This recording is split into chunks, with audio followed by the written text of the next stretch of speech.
Vamos a retomar nuestro estudio en Isaías. Acompáñame por favor en tu Biblia a Isaías capítulo 24.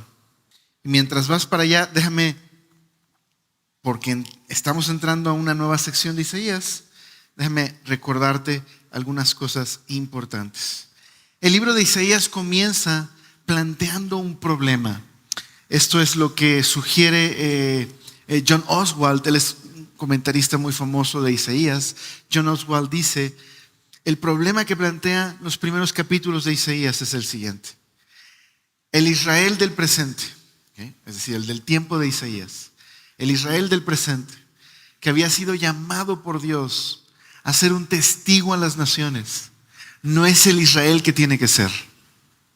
El Israel del presente es un Israel corrupto, lleno de soberbia, de autoconfianza. No es el testigo del Señor, no está siendo un testigo de un Dios justo, sabio. ¿Cómo pueden ser los mensajeros del Señor si en su estado actual están en decadencia? Bueno, el capítulo 6 nos da una pista. El profeta Isaías tiene una visión celestial, ¿recuerdas? En el llamado de Isaías, Isaías dice: no puede ser, soy un hombre de labios inmundo, viviendo en un pueblo de labios inmundo, y mis ojos han visto al Rey. Pero sorprendentemente lo que hace el Señor es purificar a Isaías, limpiar sus labios y enviarle como un mensajero. ¿Qué necesita Israel para convertirse en el mensajero del Señor? Necesita una visión celestial. Necesitan una visión de la gloria, la majestad, la santidad de Dios. No está confiando en Dios y por eso están viviendo una vida de idolatría y corrupción. Así que ¿qué reto? Bueno, Isaías, a lo largo de Isaías vemos a Dios abordando al pueblo y exhortándoles a poner su mirada en Él. Por eso el capítulo 7 al 12 tenemos a Acaz, rey de Judá. Dios le da la oportunidad a Acaz de confiar en Dios. Pero Acaz es un necio. Acaz está más dispuesto a confiar en su peor enemigo, que es Asiria, que confiar en el Señor. Ahora podríamos ser muy duros con Acaz, pero qué difícil es muchas veces confiar en Dios. Nos es más fácil en ocasiones confiar en nuestros recursos, en el dinero, en el estatus, en nuestra propia prudencia. Acaz no confía en el Señor, y lo que le dice Isaías es que por su falta de confianza en Dios y por persistir en ser tan necio y confiar en Asiria, vendría la oscuridad.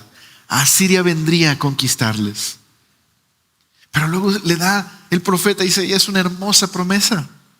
No habrá oscuridad para siempre, ¿te acuerdas? Nacerá el Mesías, nacerá el Salvador.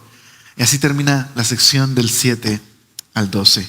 Termina con una oración que vale la pena apropiarnos en el capítulo 12. En el verso 1, Isaías pone en su boca una oración que era la oración que tendría que haber pronunciado Judá, pero que ellos no están orando de esta manera. En ese momento tú me dirás: te agradezco, Señor, porque aunque estuviste enojado conmigo, tu enojo terminó y me has dado consuelo. Dios es mi salvación, confiaré en Él y no tendré miedo. El Señor Dios es mi fuerza y mi canción, y se ha convertido en mi salvación. Eso es lo que tendría que estar orando la nación de Judá. Y entonces viene el capítulo 13 al capítulo 23 que vimos la semana pasada. Es la lista de juicio contra las naciones. Son las naciones en las que Judá está confiando, las naciones de alrededor.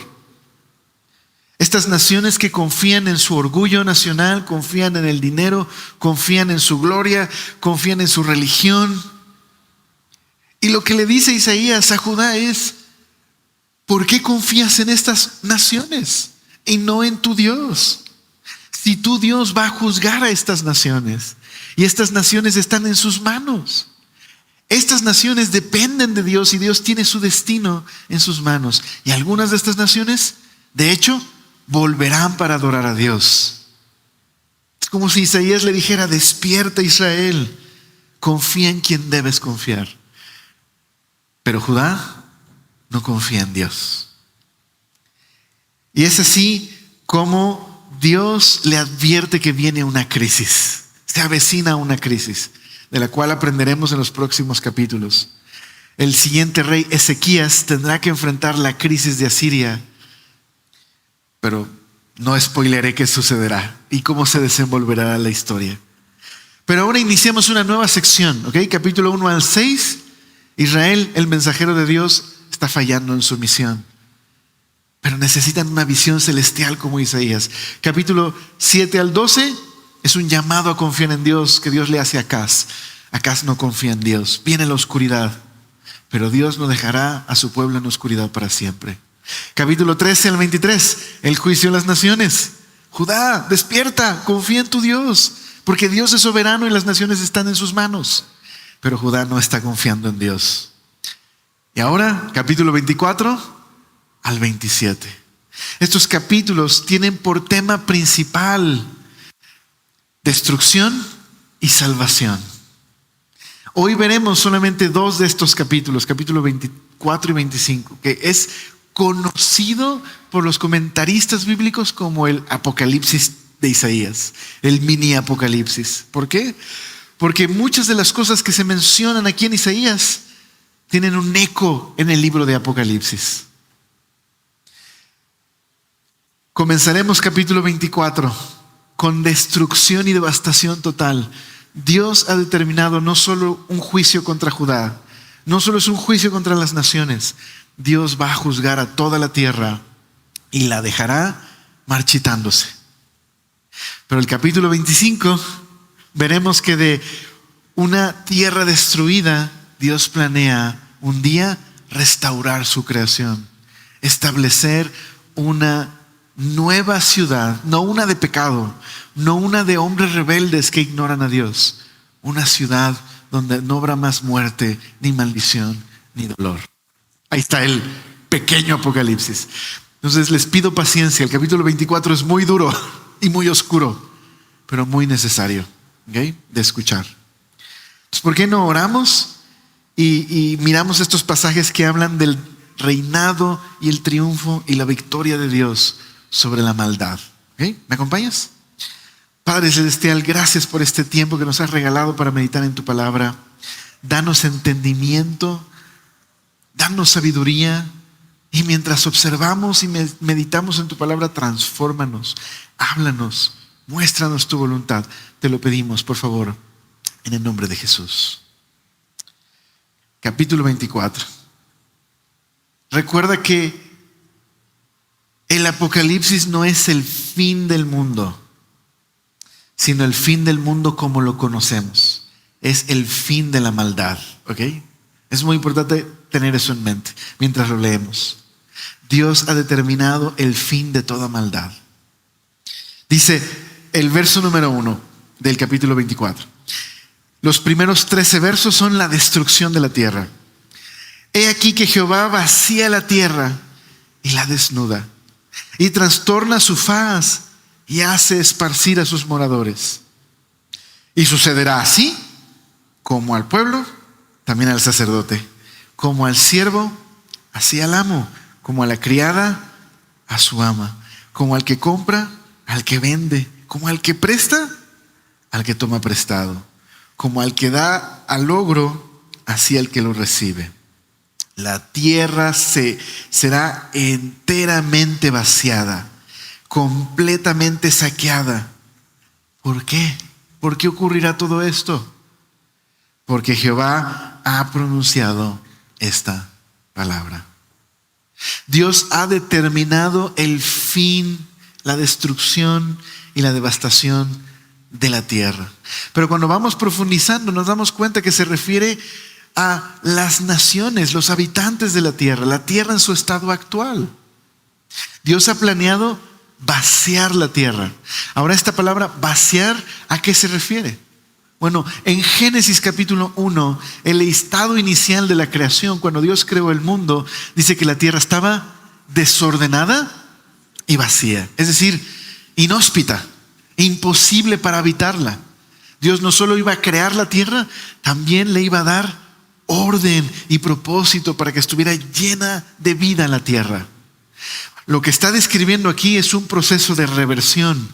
Dios permitirá que la tierra regrese al caos, a una situación de una tierra inhabitable, inhóspita, desértica. Dios permitirá que esto suceda y al hacerlo trastornará su faz y esparcirá a todos los moradores de la tierra. Luego el verso 2 es muy interesante. Hay como rangos, ¿verdad? El amo y el sirviente, el que pide prestado y el que presta.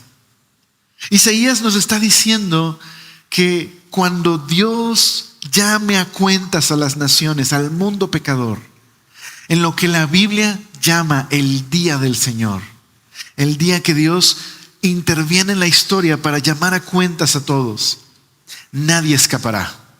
Ese día, el estatus, el rango, la posición social, el dinero, la influencia, no servirá de nada. Nadie escapará de esta realidad del juicio en la que Dios vaciará la tierra y dejará que se marchite. La tierra será enteramente vaciada y saqueada. El Señor ha pronunciado esta palabra. ¿Pero por qué? Sigamos leyendo. Verso número 4 dice: se destruyó, cayó la tierra, enfermó, cayó el mundo, enfermaron los altos pueblos de la tierra. Y la tierra se contaminó bajo sus moradores, porque traspasaron las leyes, falsearon el derecho, quebraron el pacto sempiterno. Mira esta palabra, por esta causa, ¿notaste ahí? Por esta causa, la maldición consumió la tierra y sus moradores fueron asolados. Por esta, ¿qué otra vez dice? Causa, fueron consumidos los habitantes de la tierra y disminuyeron los hombres. Entonces, ¿cuál es el énfasis de este pasaje de juicio? Causa y efecto. Causa y efecto. Algo que está por todo Isaías, pero en realidad está por toda la Biblia. Dios creó un mundo que tiene una dirección moral, donde existe la causa y el efecto. O como dice Gálatas, donde lo que sembramos, cosechamos. ¿Por qué razón Dios permite la destrucción de la tierra? Efecto. Ese es el efecto, ¿verdad? Dios permite la destrucción de la tierra. ¿Cuál es la causa? Verso 5. Porque la tierra se contaminó bajo los moradores que traspasaron las leyes. Este juicio universal que viene sobre la tierra tiene una razón.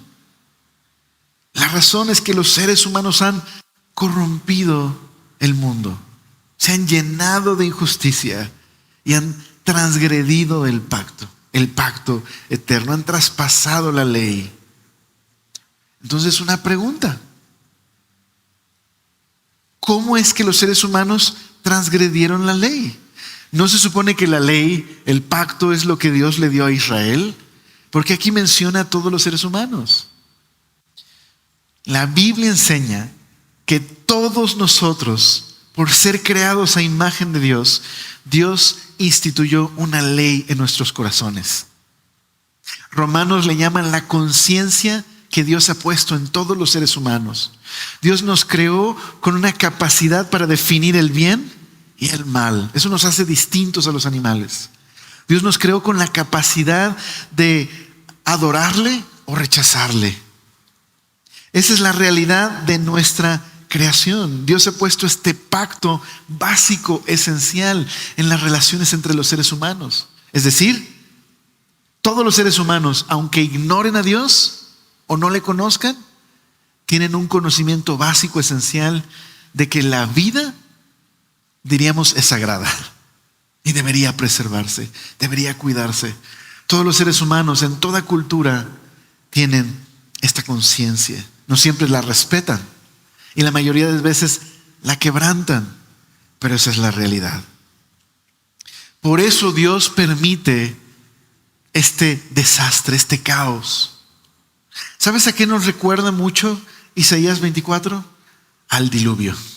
Nos recuerda la escena del diluvio. Mira, acompáñame un momento ahí a Génesis capítulo 5. Génesis capítulo 5. Dios creó a los seres humanos con un propósito, que pudieran gobernar el mundo bajo la autoridad buena de Dios. Fuimos creados para ser compañeros de Dios. Fuimos creados para reflejar el carácter de Dios en el mundo. Pero los seres humanos, cuando se multiplicaron, en lugar de llenar la vida, en lugar de llenar el mundo de gloria a Dios y de honra a Dios y de tomar los recursos de la tierra y utilizarlos para el bienestar de otras personas, ¿qué sucede cuando los seres humanos se multiplican? Después de haberle dado la espalda a Dios y haber rechazado a Dios, haber querido ser autónomos, independientes, ¿cuál es el resultado? Mira lo que dice en el verso número 5, capítulo 6. Y vio Jehová que la maldad de los hombres era mucha en la tierra, y que todo designio de los pensamientos del corazón de ellos era de continuo solamente el mal. Se arrepintió Jehová de haber hecho al hombre en la tierra, le dolió en su corazón. Y dijo Jehová: raeré de sobre la faz de la tierra los hombres que he creado, desde el hombre hasta la bestia y hasta el reptil y las aves del cielo, pues me arrepiento de haberlos hecho. Entonces, dos observaciones de este pasaje cuando lo relacionamos con Isaías 24. ¿Qué es lo que mueve a Dios a determinar que es necesario un diluvio? ¿Es un capricho? ¿Es un berrinche divino? ¿Es un despliegue de poder solo porque me caes mal y te voy a hundir? Es el dolor del corazón de Dios de ver a la humanidad que Él ha creado. Esta humanidad que se supone que lo que tiene que hacer es reflejar la vida de Dios. Están llenos de violencia. Una violencia, la palabra es rampante, es decir, que no tiene freno. Y en un acto de bondad y misericordia y justicia divina, Dios dice: no más, no puedo permitir que sigan autodestruyéndose. Y pone un fin. Viene el diluvio sobre esta humanidad pecadora, envuelta en violencia, que, como leímos en Isaías, en la Biblia, derramar sangre de otro ser humano es contaminar la tierra. Destruir a un ser humano cuya vida es valiosa y sagrada porque lleva la imagen del Creador en él es contaminar la tierra que Dios hizo, su creación. Pero luego el verso 8 nos enseña que hay esperanza, porque dice el verso 8, ahí te das cuenta que el juicio de Dios no es para destrucción total, sino para salvación. Dice el verso 8, pero Noé halló gracia a los ojos de Jehová. Este diluvio tenía el propósito de frenar la maldad para poder rescatar y salvar a los suyos. Más adelante, en Génesis 9, acompáñame a Génesis 9, este es el momento en el que Noé baja del arca y Dios hace un pacto con la creación. Dice que no destruirá más el mundo a través de las aguas del diluvio. Y este pacto con Noé se le conoce como el pacto noético. ¿Okay? Es este pacto al que hace referencia Isaías 24. Miren lo que dice Noé en el capítulo, bueno, no Noé, más bien, lo que le dice Dios a Noé en el capítulo 9, verso número 6. El que derramare sangre de hombre, por el hombre su sangre será derramada. ¿Por qué? Porque a imagen de Dios es hecho el hombre. Esa es la razón por la que Dios envió las aguas del diluvio. Y esa es la razón por la que en Isaías 24 dice que Dios permitirá llegará el momento en donde llamará cuentas a las naciones por toda la sangre derramada de los seres humanos que Dios creó a su imagen, que han contaminado la tierra. Y que Dios va a ponerle un fin a esa destrucción. Así que déjame ponerlo así. Cuando Dios desató el caos del diluvio sobre un mundo caótico, no hizo otra cosa sino permitir que el peso de las malas decisiones de los seres humanos, de su pecado, de su ignorar a Dios, cayera sobre ellos mismos. Eso es básicamente el juicio de Dios. El juicio de Dios fue darles lo que querían. ¿No quieren un Dios que traiga orden y dirija el mundo? Ok, tengan el caos. El juicio de Dios es dejarnos seguir en nuestros caminos autodestructivos para que caigan sobre nosotros mismos. Eso es lo que dice Pablo en Romanos capítulo 1. En Romanos capítulo 1 dice que los seres humanos con injusticia detienen la verdad y con un entendimiento entenebrecido ignoran a Dios, adorando a las criaturas en lugar de adorar a Dios. Dice que se hicieron necios profesando ser sabios y se llenaron de oscuridad y tinieblas en su corazón. ¿Qué hizo Dios en respuesta a que los seres humanos, en lugar de glorificar al Creador, glorifican a la criatura? Dios los entregó a sus pasiones desordenadas. Y ahí Romanos capítulo 1 describe una espiral de decadencia, miseria, dolor, que es característica de nuestra historia, la historia humana. Isaías 24 nos muestra un Dios cuyo corazón, al ver la tierra contaminada, le mueve a traer destrucción y fin a la maldad. De hecho, miren lo que dice Isaías 26. En el verso 21. Digo, me estoy adelantando, no es el texto que vamos a ver, pero mira, Isaías 26, 21. ¿Qué es lo que dice ahí? Porque aquí Jehová, que sale de su lugar para castigar al morador de la tierra. ¿Por qué? Causa y efecto. Por su maldad contra él. Y la tierra descubrirá, ¿qué cosa? La sangre derramada sobre ella, y no encubrirá ya más a sus muertos. El Dios de la Biblia no es como los dioses que nos inventamos. No es un Dios berrinchudo y caprichoso. No es un Dios que dice, no me adoras, ok, te mando al infierno. ¿Sí me explico? Este es un Dios que ama su creación. Que lo que le mueve a juzgar el pecado es precisamente que Él es bueno y tiene un celo por la justicia. Ese es el Dios de Isaías 24. Es el Dios que va a ponerle fin a toda maldad. No lo permitirá más. No permitirá más abuso y opresión y ruina, porque ama a su creación. ¿Se entiende? Esto es lo que dice Isaías 24. Es que no fuimos creados para quitarle la vida a otra persona, asesinando. No fuimos creados para destruir la imagen de Dios en otro ser humano. No fuimos creados para insultar a otros seres humanos. No fuimos creados para romper las relaciones básicas como el matrimonio con la infidelidad y el adulterio. No fuimos creados para tomar lo que es de otro y no nos corresponde. No fuimos creados para engañar y destruir. No fuimos creados para esto. Ese es el tipo de vida que es contraria al propósito por el que fuimos hechos, para reflejar su imagen. No fuimos creados para eso. Y ese es el dolor del Señor en su corazón que le mueve a traer justicia y retribución sobre la maldad.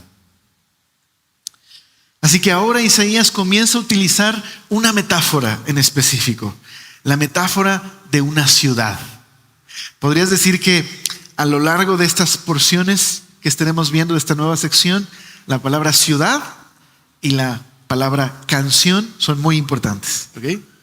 De hecho, déjame decirte que aquí tenemos la primer ciudad en el 24 y 25. La primera ciudad es la ciudad de los hombres.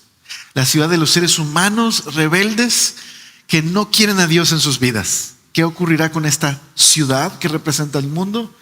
Dios permitirá que esta ciudad quede en completo silencio.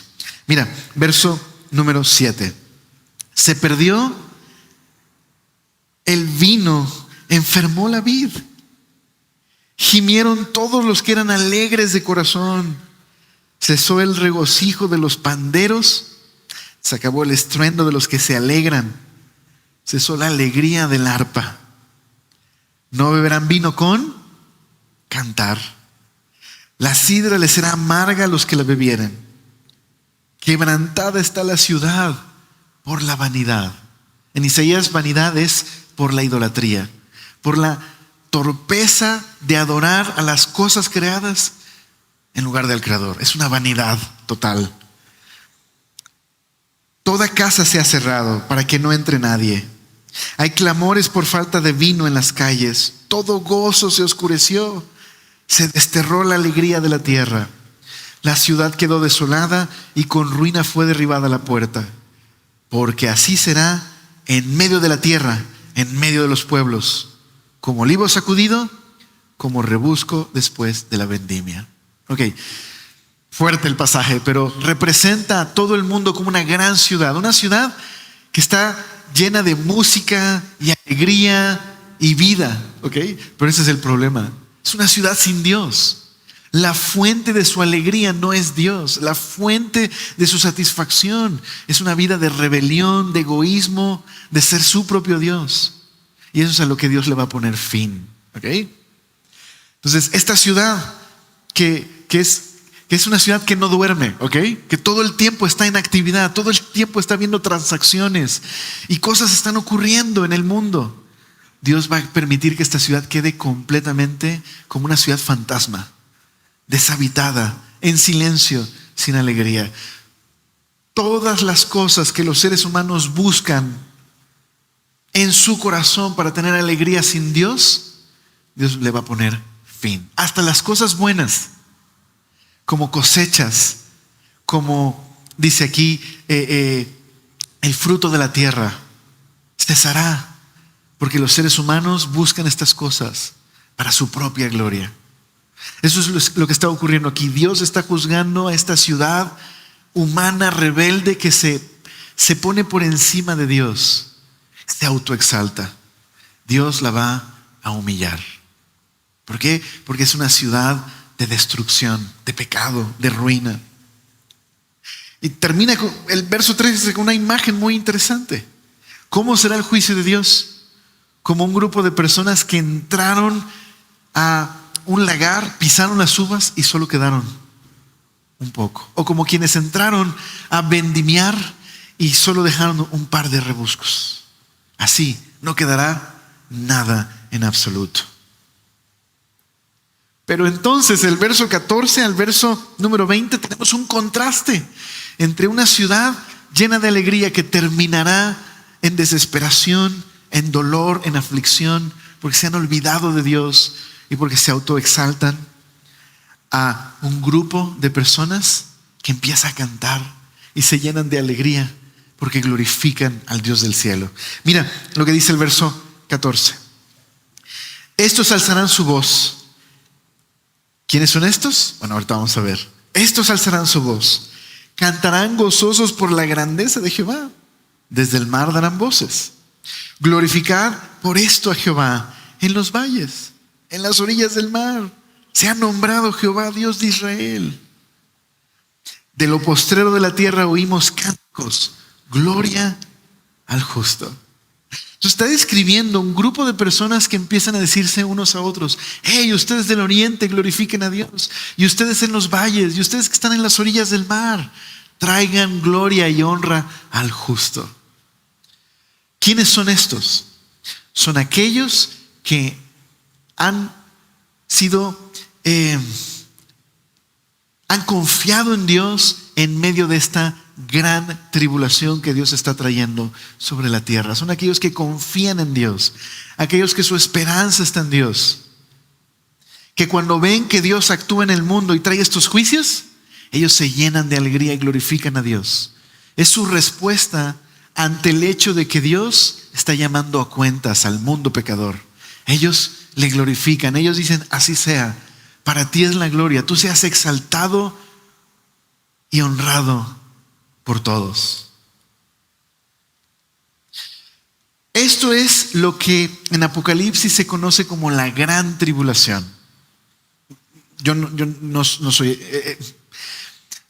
me encantaría explicarles más de esto, pero soy el pastor Iber Cruz y el pastor Iber Cruz lo enseña impresionante. Entonces, si quieres saber más de Apocalipsis y la gran tribulación y los últimos días y todo eso, por favor, escucha las enseñanzas del pastor Iber Cruz. Lo enseña perfecto. Él es el maestro de Apocalipsis en el Instituto Bíblico. Y tenemos también aquí en la página de Semilla las enseñanzas de Apocalipsis. Chécalo por allá. Pero lo que quiero decir es que esta gran tribulación, que es el acto de vindicación y justicia de Dios sobre el mundo, trae gloria, honor a su nombre de boca de aquellos que confían en Él. Eso es lo que está sucediendo aquí. Están invitándonos a glorificar a Dios por el hecho de que Dios está trayendo su juicio. ¿Por qué es una buena noticia para los creyentes el que Dios traiga justicia? Déjenme poner una analogía. ¿Por qué dará alegría cuando un grupo de personas es oprimido por un bully y a ese bully le dan su merecido? ¿Qué provoca en el corazón de todos aquellos que fueron oprimidos por el bully? Alegría. Por fin, alguien le puso un hasta aquí. ¿Sí? ¿Se entiende? Esta es la alegría de estos hombres. Ahora, no es que se alegran en la destrucción. Ojo, se alegran en la justicia de Dios. Ellos exaltan a Dios porque Dios está trayendo la medida justa y está honrando su nombre al traer justicia. Porque déjame decirte una cosa. El Dios que tenemos es un Dios extremadamente bueno. Y precisamente porque Él es bueno, Él va a juzgar el pecado. Dios no puede ser bueno si Él no juzga el pecado. Precisamente porque es un Dios sabio que ama su creación, que ama su justicia, es que Él traerá vindicación de su justicia en la gran tribulación. Y eso es lo que trae alegría al creyente. Eso es lo que mueve a que este remanente glorifique a Dios y le honre. Es muy similar cuando en Apocalipsis Dios empieza a derramar su justicia sobre el mundo pecador. Se oye el cántico celestial que exalta al Señor y que dice: todos tus juicios son justos. Te amamos porque eres un Dios justo. Debe darnos alegría en nuestro corazón que Dios no permitirá que este mundo siga de esta manera, siguiendo su propio camino. Ahora, yo sé que a lo mejor te invitaron el día de hoy o tienes poquito de venir a la iglesia y dices: híjole, no, ya empezaron con estos rollos del fin del mundo y el juicio y atormentar y a asustar a la gente. Déjame decirte una cosa. Cada vez que tú ves las noticias y que oyes las cosas horribles que los seres humanos somos capaces de hacer a otros seres humanos, y que en tu corazón estás diciendo: alguien debería hacer algo, estás invocando a este Dios bueno de justicia que un día hará algo. Estás deseando el juicio de Dios. Eso es lo que estás haciendo. Estás deseando que alguien establezca orden. Eso es lo que estás pidiendo. Así que si no quieres a un Dios y no existe Dios, e invocar justicia no tiene mucho sentido. Porque si no hay un Dios que sea el estándar de lo correcto y lo incorrecto, ¿por qué deberíamos pedir justicia? ¿Qué es justo? ¿Qué es malo? ¿Bajo qué condiciones invocamos una especie de estándar para decir lo que hace este grupo de personas está bien o está mal? Así que en realidad en tu corazón lo que estás anhelando es que Dios exista y que Él traiga justicia. Y esa es precisamente la esperanza del cristiano, que tenemos un Dios bueno, que merece ser glorificado y que decimos: sí, Señor, glorifícate. Que todos un día puedan ver tu majestad, que todos puedan ver que tú eres exaltado, porque ese es el día que tú traerás fin definitivo a la maldad. Señor, glorifícate. Esa es nuestra oración y nuestro anhelo. No anhelamos destrucción, anhelamos su justicia, su honor, su exaltación. Pero Isaías, el profeta, no se puede unir a este canto. Siente demasiado dolor por ver el mundo y lo que le acontecerá, que dice el verso número 16. De lo postrero de la tierra oímos cánticos, gloria al justo. Y yo dije, mi desdicha, ay de mí. Este es Isaías, que quiere cantar gloria a Dios, pero no puede. ¿Por qué? Porque dice, prevaricadores han prevaricado y han prevaricado con prevaricación de desleales. Terror, foso y red sobre ti, morador de la tierra. Y acontecerá que el que huyere de la voz de terror caerá en el foso. Y el que saliere de medio del foso será preso en la red. Y el que salga de la red le va a caer un yuque encima. O sea, ¿sí entiendes la secuencia? Isaías está con mucho dolor en su corazón. Recuerda que la palabra profecía en hebreo es carga, visión, carga. Isaías tiene esta carga de ver el dolor que el mundo enfrentará por sus propias decisiones. Igual que un papá, cuando ve a su hijo y ve cómo está arruinando su juventud y le dice, hijo, no tienes por qué vivir así. Pero lo vemos aferrado y necio y hundiéndose más que hay en nuestro corazón.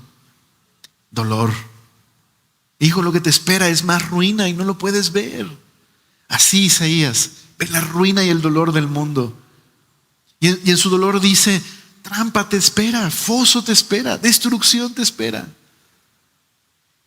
Dice el verso 19, será quebrantada del todo la tierra, enteramente desmenuzada. Será la tierra perdón, voy de nuevo, 19. Estoy viendo mi reloj y no me quiero pasar, perdóname, por eso le apuré. Será quebrantada del todo la tierra, enteramente desmenuzada será la tierra, en gran manera será la tierra conmovida. Temblará la tierra como un ebrio y será removida como una choza, es decir, confundido, sin dirección, sin entendimiento. Y se agravará sobre ella su pecado y caerá y nunca más se levantará. Es decir, Dios permitirá que el pecado aplaste a los habitantes de la tierra, su propio pecado cayendo sobre ellos mismos. Pero entonces, en aquel día, después de este contraste, el verso 21 al verso número 23, tenemos una nota de esperanza, ¿ok? Que conecta con el capítulo 25. Dice el verso 21, acontecerá en aquel día. Aquel día es una fórmula clásica de profecía que anticipa el futuro. Cuando tú lees en un profeta que alguno dice en aquel día, está refiriéndose a un evento de salvación en el futuro. ¿Okay?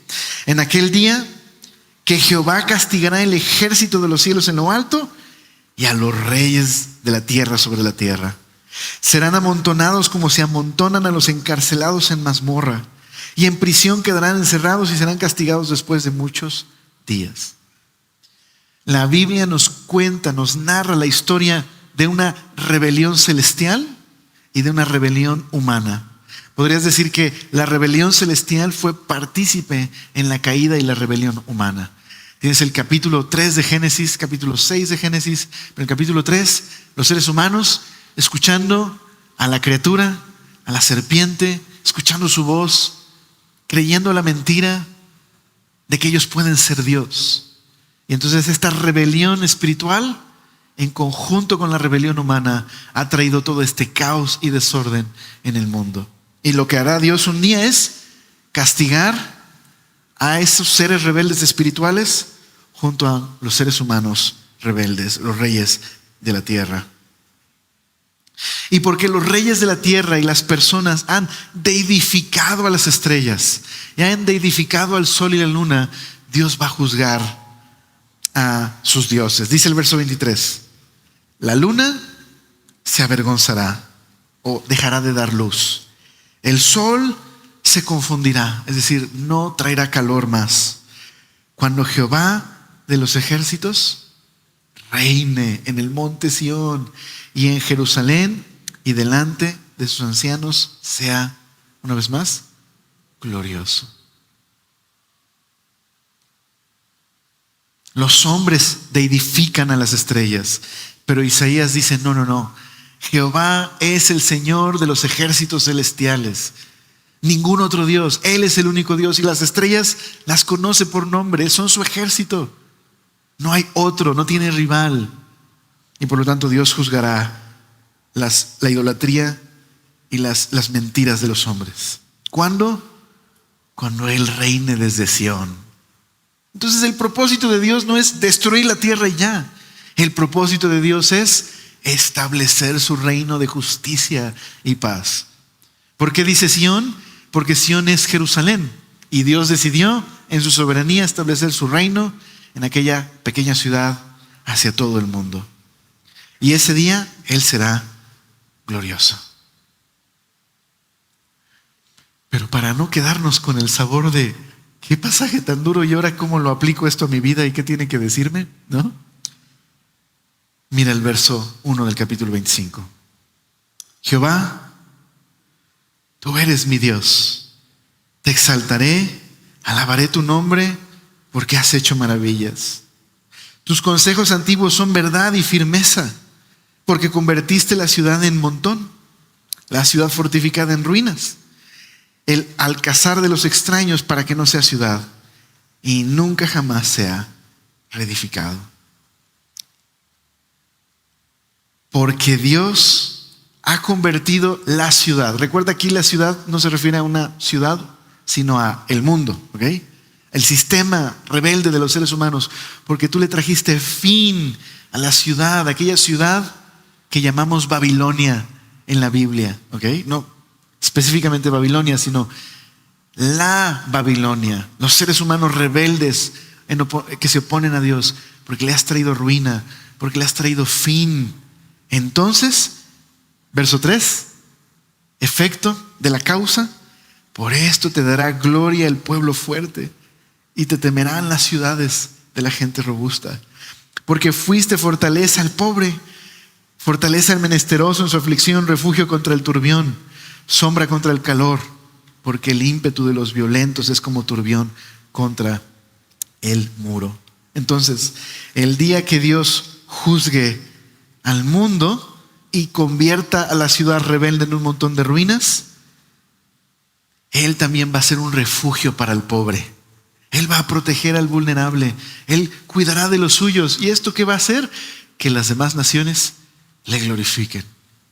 Pero Alex, ¿no quedaron destruidas las demás naciones en el capítulo anterior? Es que Dios no desea la destrucción total de las naciones. Su deseo es la redención de las naciones. Pero para que pueda haber redención, primero tiene que haber retribución y juicio. Así como en el diluvio, Dios juzgó al mundo pecador, pero Noé halló gracia a sus ojos. Esto que vamos a leer es el pasaje de los más preciosos, hermosos de Isaías. ¿Ok?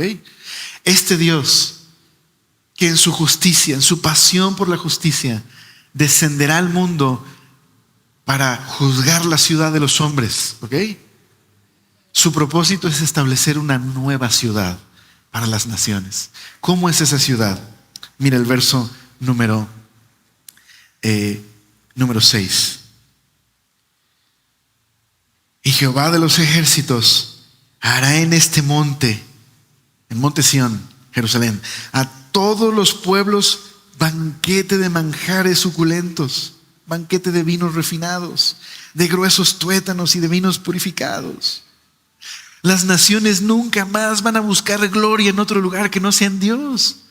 No van a buscar su sanidad y su esperanza en cosas que no son Dios. La buscarán solamente en Él. Solo le darán honor a Él cuando Dios purifique el mundo con su justicia. Y no solo eso. Mira, verso 7. Y destruirá en este monte la cubierta con la que están cubiertos todos los pueblos y el velo que envuelve a todas las naciones. ¿Cuál es? Destruirá a la muerte para siempre. Y enjugará a Jehová el Señor toda lágrima de todos los rostros. y quitará la afrenta de su pueblo de toda la tierra, porque Jehová también lo ha dicho. Así como en el capítulo 24 Jehová dijo fin a la ciudad de los hombres rebeldes, aquí el Señor estaba estableciendo una nueva ciudad, una donde los hombres podrán exaltar a Dios y honrar a Dios. Nunca más se rebelarán contra el Creador. Una donde Dios quitará la muerte. ¿Por qué hay celebración en esta ciudad?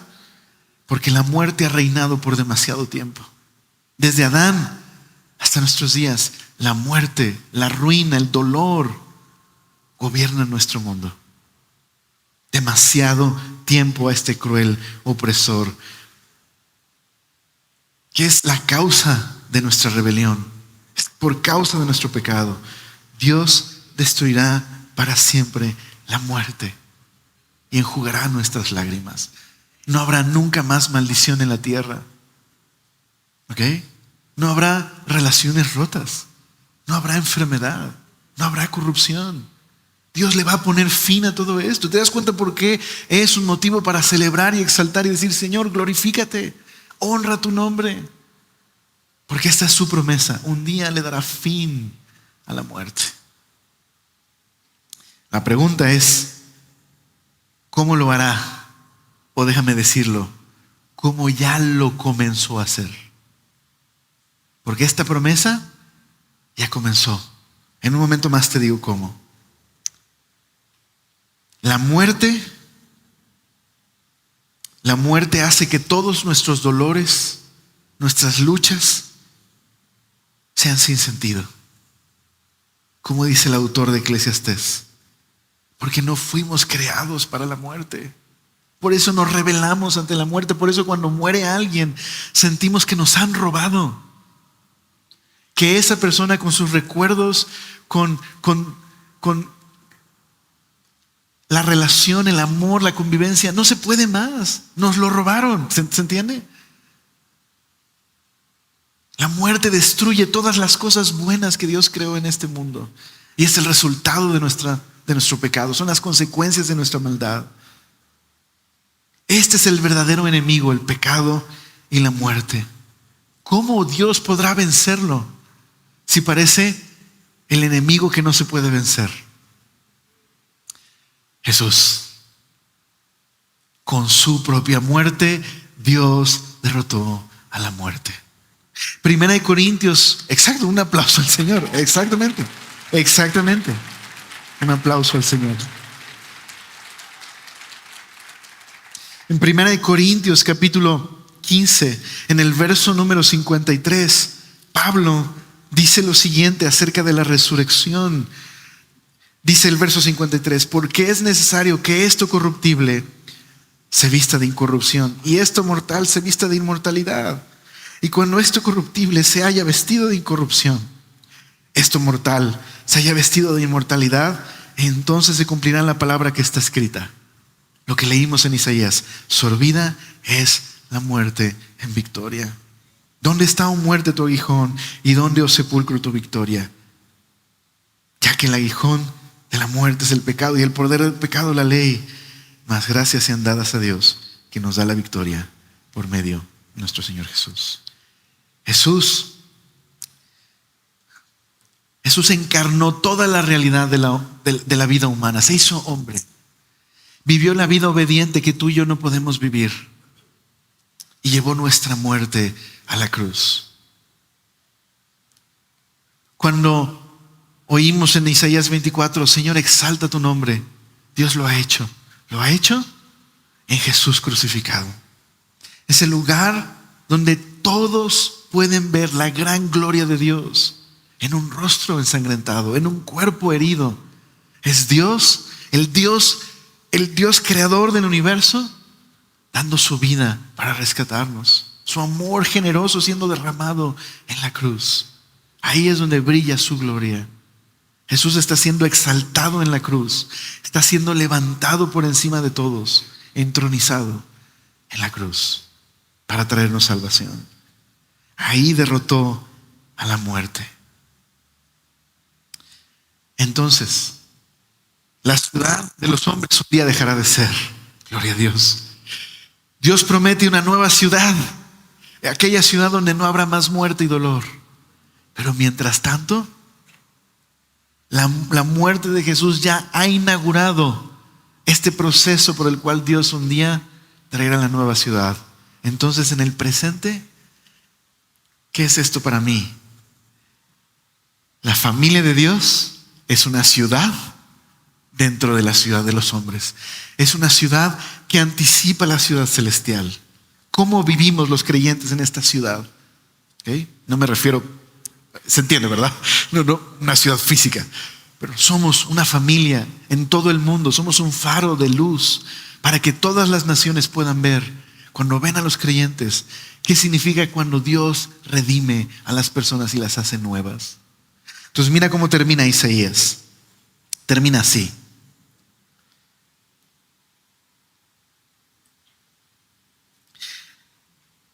Dice el verso 9: y se dirá en aquel día: he aquí, este es nuestro Dios, le hemos esperado y nos salvará. Este es Jehová a quien hemos esperado, nos gozaremos y nos alegraremos en su salvación. Porque la mano de Jehová reposará sobre este monte. Contraste: pero Moab será hollado en su mismo sitio, como es hollada la paja en el muladar. Extenderá sus manos por en medio de él, como la extiende el nadador para nadar, y abatirá su soberbia y la destreza de sus manos, y abatirá la fortaleza de tus altos muros. La humillará y la echará a tierra hasta el polvo. Termina este pasaje con una exhortación. Los creyentes vivimos llenos de esperanza, con anhelo ardiente. Y ese anhelo ardiente de aquella ciudad celestial nos mueve a servir a nuestra comunidad, a perdonar a los que nos ofenden, a vivir en santidad, a amar a nuestra familia, porque anhelamos esta ciudad y porque queremos que Dios redima a las personas. Pero nos hace una advertencia: los que confían en Dios un día serán exaltados en el monte Sión, pero los que persisten en ser parte de la ciudad de los hombres rebelde, como Moab, un día serán abatidos y humillados. Así que hoy tienes que hacerte esta pregunta: soy parte de la familia de Dios, estoy con anhelo ardiente viviendo a la expectativa de esta promesa, o estoy viviendo aún como cristiano como si fuera parte de esta ciudad en tinieblas y oscuridad. Considera eso. Y número 2, si no conoces a Jesús, Jesús quiere que seas parte de su familia. Jesús quiere salvarte, Jesús quiere darte vida. Jesús quiere que escapes de esta ciudad de hombres rebeldes que un día será humillada, porque todo aquel que busca su propia gloria será humillado. Pero si te humillas y reconoces al único que merece la gloria, serás exaltado un día. Oramos. Señor, gracias por este tiempo que nos regalas para meditar en tu palabra, para considerar estas cosas. Gracias por ser tan bueno, gracias porque nos amas, y te damos a ti todo el honor, la alabanza, la gloria. Amén.